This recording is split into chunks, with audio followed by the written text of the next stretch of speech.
A finales de abril de 1945, Berlín, la capital del Tercer Reich, ardía bajo el avance imparable de las tropas soviéticas. En los últimos días de Adolf Hitler, la incertidumbre, el miedo y la traición se apoderaron de él y de sus colaboradores más cercanos. Los momentos finales del Führer estuvieron marcados por decisiones desesperadas, traiciones internas y finalmente su muerte en el búnker de la Cancillería. En los días previos a su muerte, Hitler ya era consciente de que el final era inevitable. La situación militar era insostenible y la traición de figuras claves solo aceleró la caída del régimen. Durante la noche del 28 al 29 de abril, Hitler, sabiendo que su fin estaba cerca, redactó su testamento. En un último acto de control, despojó de todo poder a Heinrich Himmler por intentar negociar con los aliados y a Hermann Göring, a quien acusó de traición. Las palabras en su testamento reflejaban odio y paranoia, reafirmando su visión de una Alemania traicionada. Karl Dönitz sería nombrado como su sucesor. El 29 de abril, Hitler se casó con Eva Braun, su leal compañera durante años. La ceremonia fue breve e íntima, oficiada por un miembro del partido. Aunque durante años se negó a formalizar la relación, finalmente accedió a su deseo, permitiéndole acompañarlo en la muerte. Ese mismo día, también se llevó a cabo una última misión de sus seguidores más fieles. Bajo sus órdenes, varios oficiales intentaron escapar de Berlín para entregar su testamento a los últimos líderes. Con el paso de las horas, el cerco soviético se cerraba sobre Berlín. En la tarde del 30 de abril, Hitler, junto a Eva Braun, se preparó para su destino final. En su última conversación con sus colaboradores más cercanos, expresó su deseo de no caer vivo en manos del enemigo.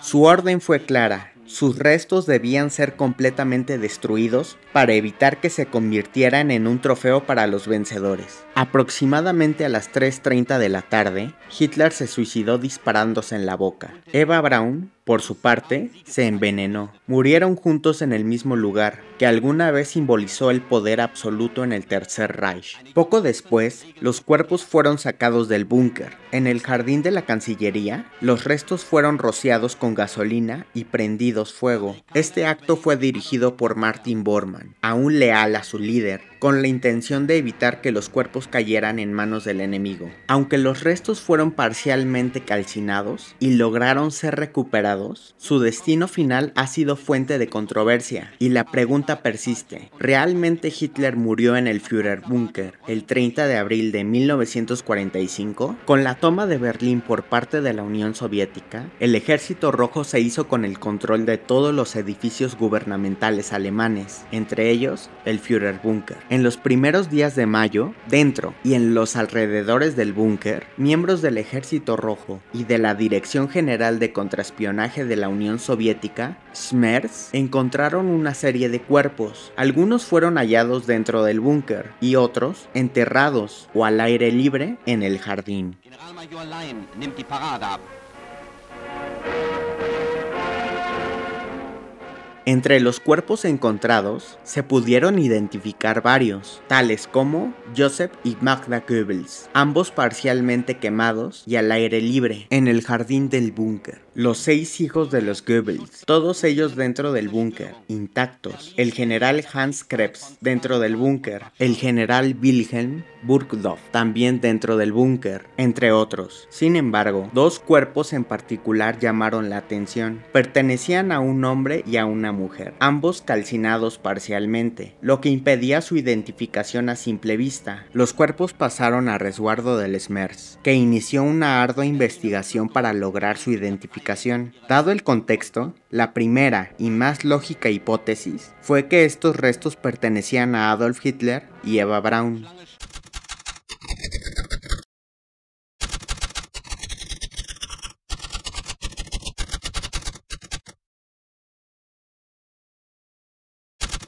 Características anatómicas del cuerpo.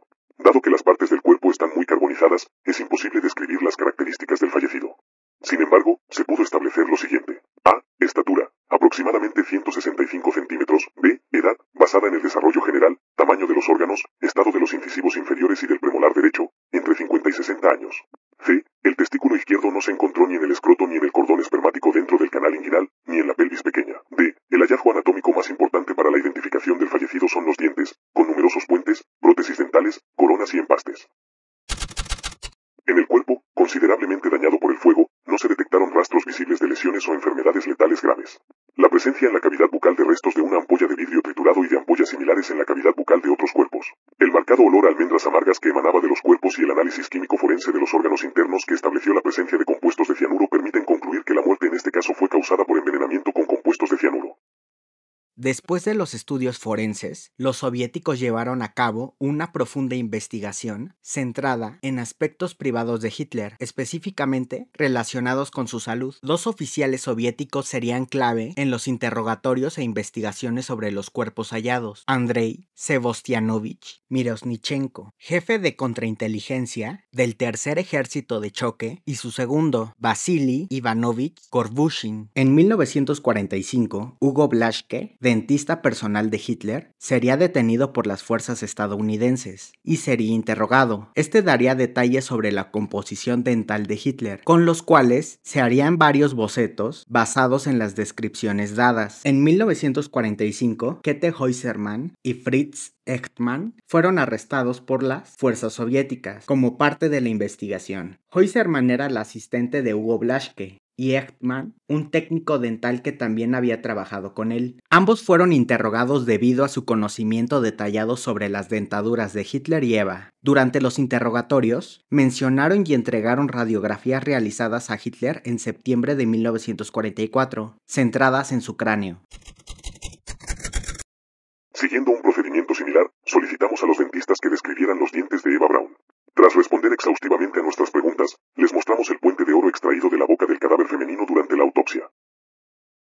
Käthe Heusermann y Fritz Echtmann declararon sin vacilar que esta prótesis pertenecía a Eva Braun. Fritz Echtmann añadió que la construcción especial del puente preparado para Eva Braun era de su propia invención y que hasta el momento ningún protésico dental había utilizado un método de fijación similar. A continuación, nuestros expertos médicos se reunieron de nuevo. Tras examinar el historial clínico, las radiografías y la mandíbula con los dientes del cadáver masculino carbonizado, hallado el 4 de mayo en el jardín de la Cancillería, los expertos llegaron a la conclusión definitiva de que se trataba de los dientes de Adolf Hitler. Tenemos motivos de sobra para creer en la fiabilidad del relato de Gorbushin, ya que ha recibido confirmación documental, las actas del interrogatorio, redactadas posteriormente. Heusermann fue interrogada repetidamente el 10 de mayo por el propio Gorbushin. Pregunta: ¿puede determinar, a partir de los puentes dentales, que pertenecen a Hitler? Respuesta: sí, sin duda. Pregunta: le hemos mostrado el puente dental de un maxilar superior y un maxilar inferior con dientes. ¿Sabe a quién pertenecen estos dientes? Respuesta: los dientes que me han mostrado pertenecen al canciller alemán Adolf Hitler.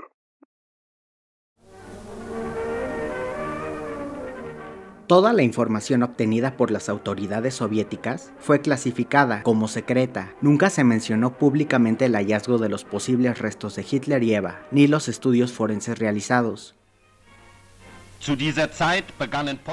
Los restos siguieron un largo recorrido de desentierros, ocultamientos, entierros, reubicaciones, desentierros y finalmente su destrucción parcial. Aproximadamente en 1970, cuando los restos de Hitler se encontraban en Magdeburgo, en la República Democrática Alemana, resguardados por el Comité para la Seguridad del Estado, Yuri Andropov, jefe de dicho comité, decidió exhumarlos y destruirlos parcialmente. Los restos fueron incinerados y esparcidos en un lugar desconocido, excepto por un fragmento de cráneo, fragmentos mandibulares y restos dentales, todos ellos atribuidos a Hitler, aunque la información no pudo mantenerse en secreto de manera absoluta. Con el tiempo, investigadores y militares comenzaron a publicar trabajos y memorias sobre lo acontecido con los restos de Hitler. El 1 de enero de 1973 se publicó en la revista Acta Odontológica Escandinávica un estudio odontológico destinado a confirmar la identidad de los restos atribuidos a Hitler. El estudio se basó en gran medida en el libro La muerte de Adolf Hitler, documentos desconocidos de los archivos soviéticos de Lev Bezimensky, publicado en 1968, así como en otras obras relevantes como Los últimos días de Hitler de Hugh Trevor Roper, publicado publicado en 1947, El fin de Hitler, sin mitos, de Elena Revskaya, publicado en 1965, y en los interrogatorios realizados por las fuerzas aliadas a médicos y colaboradores del Führer. Los científicos responsables del estudio lograron unificar y analizar toda la información disponible hasta ese momento, y concluyeron que las radiografías dentales tomadas en 1944 coincidían de forma inequívoca con los restos descritos por los forenses soviéticos y los investigadores estadounidenses, los mismos que ya habían sido reconocidos por Käthe Häusermann y Fritz Echtmann.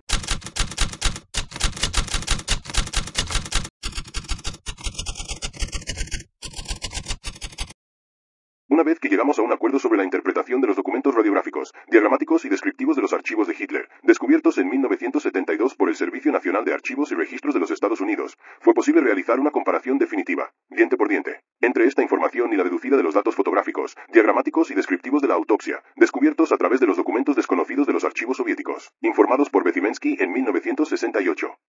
Cuando el material disponible permitió extraer conclusiones definitivas, se observó una notable coincidencia entre las identificaciones de los dientes individuales, establecidas mediante el análisis de los datos estadounidenses y soviéticos, además de los dientes individuales presentes, ausentes, restaurados o reemplazados, según el caso. También se observaron otras áreas especiales, como la singular barra lingual que sirve como puente fijo entre el canino inferior derecho y el segundo premolar, y la reabsorción ósea alveolar alrededor de las raíces de los incisivos.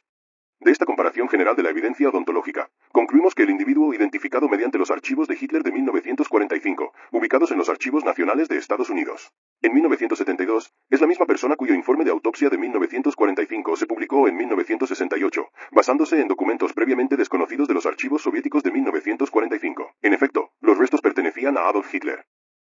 Sin embargo, algo ocurrió. La información comenzó a difuminarse entre una serie de teorías conspirativas y el imaginario popular que buscaban intensamente alguna prueba sobre un posible escape de Hitler. Con el paso de los años, muchas hipótesis sin fundamento se formularon y una verdad comprobada pasó a ser una duda común. No obstante, otro estudio forense llegaría y despejaría toda duda sobre los restos. Pero, ¿cuál era la diferencia entre este estudio y los anteriores? Finalmente se obtenía un nuevo estudio, sin la nube de secretos gubernamentales soviéticos. A esto se sumó que los científicos pudieron examinar los restos óseos de Hitler, algo que no se había permitido desde los estudios forenses soviéticos de 1945. Después de la caída de la Unión Soviética, la KGB pasó materialmente los restos mandibulares y dentales al Servicio Federal de Seguridad de la Federación Rusa, mientras que el resto del cráneo fue transferido al Archivo Estatal de la Federación Rusa. El reconocido forense, Philipp Chaklie, solicitó al gobierno ruso el acceso a los restos atribuidos a Hitler, consistentes en un fragmento de cráneo y fragmentos mandibulares y dentales. El FSB y el GARF aceptaron que el equipo científico comandado por Philipp Chaklie realizara un análisis forense de los restos en Moscú. El estudio se llevó a cabo en 2 campañas, en marzo y julio de 2017. Se utilizaron diversos métodos científicos: examen morfológico y osteológico directo con lupa binocular, microscopía electrónica de barrido para evaluar detalles estructurales de los huesos, análisis elemental por espectrometría para identificar materiales de las prótesis dentales, comparación anatómica con las radiografías de 1944 y las descripciones forenses soviéticas de 1945, observación del cálculo dental para inferencias dietéticas. Respecto al fragmento de cráneo, se mencionó lo siguiente: la escasa representación ósea dificulta la presentación de una estimación de edad más precisa y la observación de cualquier rasgo característico del sexo, modificación del grosor de la bóveda craneal por calentamiento intenso, ausencia de conservación de la cresta nucal del hueso occipital. Se observa un orificio en el parietal izquierdo, 6,0 mm de diámetro, aspecto circular regular, en la cara interna, y 11 por 16 milímetros, en forma de estrella, en la cara externa, con 7 fracturas radiales extendidas en todas direcciones, 26 milímetros de longitud máxima, de las cuales 2 se extienden hasta la sutura lambdoidea. No se observan residuos de pólvora. Estas características morfológicas corresponden a un bisel externo de una herida de salida de proyectil craneal, disparo, en hueso fresco y, por lo tanto, en intervalo perimortem, es decir, compatible con una causa directa de muerte. También se observan rastros negruzcos de huesos carbonizados en la periferia del fragmento de cráneo, principalmente en el parietal izquierdo y en el occipital, sobre la protuberancia occipital externa, con un aspecto arrugado en toda la periferia del hueso. Otro orificio, de tipo post-mortem, se presenta en la topografía parietal posterior izquierda, irregular, poco patinado y toscamente lenticular, de un máximo de 23 milímetros de ancho, junto a la sutura lambdoidea. Se observan depósitos marrones irregulares y dispersos a ambos lados de los fragmentos de cráneo, comparables a los del suelo de huesos enterrados, manchas de suelo. Respecto a los fragmentos mandibulares y dentales, se mencionó lo siguiente. También examinamos un fragmento de maxilar superior de 42 por 8 milímetros, caracterizado por un puente maxilar de 9 piezas de metal amarillo, oro, que culmina con el segundo premolar derecho, y 3 fragmentos de maxilar inferior de 48 por 20 milímetros, 30 por 32 milímetros y 40 por 27 milímetros, caracterizados por otras prótesis, reabsorción ósea y erosión dental en la región incisal. Las lentes binoculares revelan los siguientes elementos. En todas las estructuras protésicas se observan numerosos micro y macroarañazos, así como microtraumatismos metálicos característicos del uso prolongado, rastros de desgaste severo en todas las superficies dentales conservadas, depósitos difusos de cálculo dental de color verdoso, principalmente en la unión esmalte-cemento y en la topografía intragingival, tanto en la superficie lingual como bucal. Se observan depósitos azules muy delgados, de 1 a 3 mm de longitud máxima, en la superficie oclusal de las prótesis metálicas superiores e inferiores, así como en las superficies cerámicas, a nivel de los dientes posteriores, premolares y molares. Se observan depósitos cristalinos heterogéneos de aspecto arenoso en los surcos interdentales y yustaprotésicos, así como dentro de prótesis metálicas vacías, en todos los segmentos mandibulares. Y la conclusión fue la siguiente. Los resultados del análisis antropológico muestran que los restos hallados en 1945 y 1946, fragmento de cráneo y piezas dentales, podrían provenir del mismo individuo. La morfología del cráneo es compatible con la de un individuo adulto, sin posibilidad de un diagnóstico más preciso, incluyendo sexo y edad al fallecer. Existe un orificio de bala perimortem a la altura del hueso parietal izquierdo, compatible con una causa directa de muerte. En cuanto a los elementos de la mandíbula, hueso, dientes y prótesis, la comparación con los datos oficiales de la autopsia de los archivos rusos y las radiografías oficiales de Adolf Hitler de los archivos estadounidenses, junto con datos históricos adicionales de ambos bandos, proporciona pruebas suficientes para la identificación definitiva de los restos del líder nazi Adolf Hitler. Existen un sinfín de fuentes directas que acreditan de manera contundente y definitiva la muerte de Hitler por suicidio el 30 de abril de 1945. No obstante, el tema continúa siendo objeto de especulaciones y controversias, pese a que la verdad ha sido claramente establecida. Alle die Menschen, die im großen Redewerk